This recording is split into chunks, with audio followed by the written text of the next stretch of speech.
2023년 1월 9일 찾아오는 아침 예배에 참여한 모든 대학 청년부 공동체 여러분, 환영하고 축복합니다. 우리가 함께 성경을 묵상하며 매일 말씀과 기도로 하나님과 인격적으로 만나는 교제 시간이 되기를 소망합니다. 먼저 조용한 시간과 장소를 정하시고 겸손히 주님을 만날 기대를 품고 말씀에 대한 바른 이해를 위해 기도하십시오. 그리고 함께 말씀을 읽겠습니다.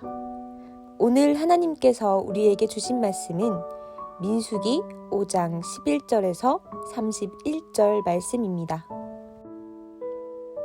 여호와께서 모세에게 말씀하여 이르시되 이스라엘 자손에게 말하여 그들에게 이르라.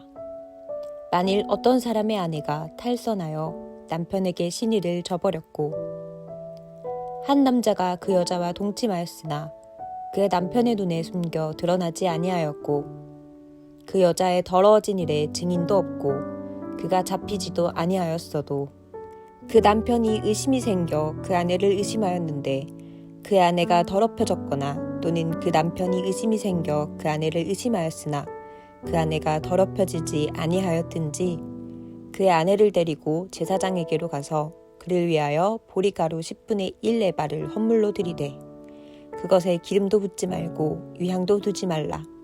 이는 의심의 소재요 죄악을 기억나게 하는 기억의 소재라. 제사장은 그 여인을 가까이 오게 하여 여호와 앞에 세우고 토기에 거룩한 물을 담고 성막 바닥에 티끌을 취하여 물에 넣고 여인을 여호와 앞에 세우고 그의 머리를 풀게 하고 기억나게 하는 소재물 곧 의심의 소재물을 그의 두 손에 두고 제사장은 저주가 되게 할 쓴 물을 자기 손에 들고 여인에게 맹세하게 하여 그에게 이르기를 내가 내 남편을 두고 탈선하여 다른 남자와 동침하여 더럽힌 일이 없으면 저주가 되게 하는 이 쓴 물의 해독을 면하리라. 그러나 내가 내 남편을 두고 탈선하여 몸을 더럽혀서 내 남편 아닌 사람과 동침하였으면 제사장이 그 여인에게 저주의 맹세를 하게 하고 그 여인에게 말할지니라. 여호와께서 내 넓적다리가 마르고 내 배가 부어서 내가 내 백성 중에 저주거리 맹세거리가 되게 하실지라. 이 저주가 되게 하는 이 물이 내 창자에 들어가서 내 배를 붓게 하고 내 넓적다리를 마르게 하리라 할 것이요 여인은 아멘 아멘 할지니라. 제사장이 저주의 말을 두루마리에 써서 그 글자를 그 쓴 물에 빨아넣고 여인에게 그 저주가 되게 하는 쓴 물을 마시게 할지니 그 저주가 되게 하는 물이 그의 속에 들어가서 쓰리라. 제사장이 먼저 그 여인의 손에서 의심의 소재물을 취하여 그 소재물을 여호와 앞에 흔들고 제단으로 가지고 가서 제사장은 그 소재물 중에서 한 움큼을 취하여 그 여자에게 기억나게 하는 소재물로 제단 위에 불사르고 그 후에 여인에게 그 물을 마시게 할지라. 그 물을 마시게 한 후에 만일 여인이 몸을 더럽혀서 그 남편에게 범죄하였으면 그 저주가 되게 하는 물이 그의 속에 들어가서 쓰게 되어 그의 배가 부으며 그의 넓적다리가 마르리니 그 여인이 백성 중에서 저주거리가 될 것이니라.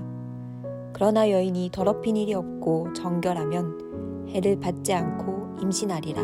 이는 의심의 법이니 아내가 그의 남편을 두고 탈선하여 더럽힌 때나 또는 그 남편이 의심이 생겨서 자기의 아내를 의심할 때에 여인을 여호와 앞에 두고 제사장이 이 법대로 행할 것이라. 남편은 무죄할 것이요 여인은 죄가 있으면 당하리라. 오늘 말씀은 간음 혐의로 의심받는 아내의 부정 여부를 판별하는 의식이 기록되어 있습니다. 성막 공동체 안에서 일어날 수 있는 부정의 문제를 처리하는 법적인 절차입니다. 공동체가 건강해지려면 공동체 구성원이 도덕적으로나 성적으로 정결하고 건강해야 합니다.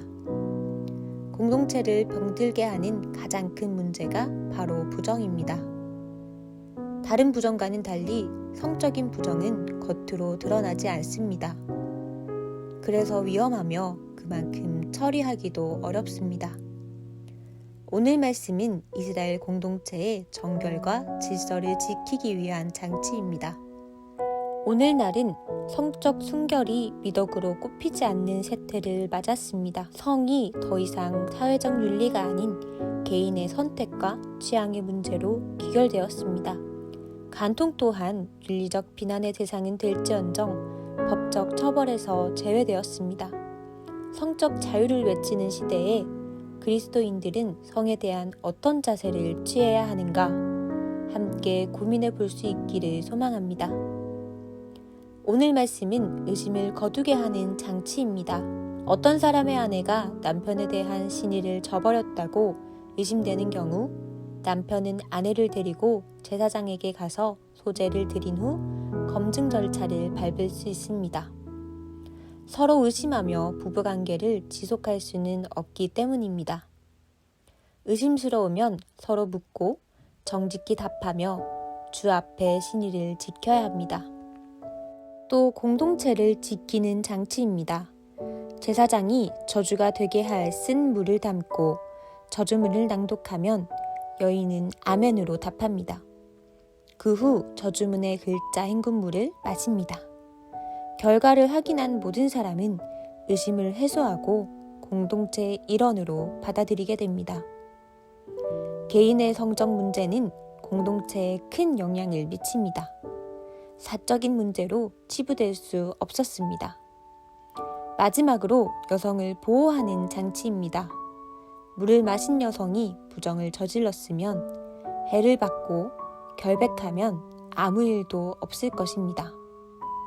이로써 자칫 비난과 정죄의 대상이 될 뻔한 여인은 의심으로부터 해방되고 자신의 결백을 당당하게 주장할 수 있습니다. 폭력과 남성 중심의 시대에 여성 인권을 보호할 장치였습니다. 함께 이 말씀을 읽은 우리는 과연 하나님께서 기뻐하시는 순결함이란 무엇인지 생각해 보아야 합니다. 영과 육이 하나님 앞에서 또 사랑하는 사람들과 함께하는 이웃들 앞에서 어떻게 순결할 수 있을까 고민해 보아야 합니다. 순결하면 흔히들 쉽게 떠올리는 것이 혼전 순결, 혼후 순결입니다. 어떤 것이 순결을 지키는 것인가 많은 논쟁이 되기도 합니다. 이 시대의 문화 속에서 남들 다 그래 이런 식으로 생각하며 순결을 지키기를 포기해서는 안 됩니다. 예수님께서는 마태복음 5장에서 이렇게 말씀하십니다. 누구든지 정욕의 눈으로 여자를 바라보는 사람은 이미 마음으로 그녀와 간음하였다. 타자를 전인격적으로 보지 않고 자신의 욕구 중심적으로 바라볼 때에 그 순간 간음한 것이며 순결을 지키지 못한 것입니다.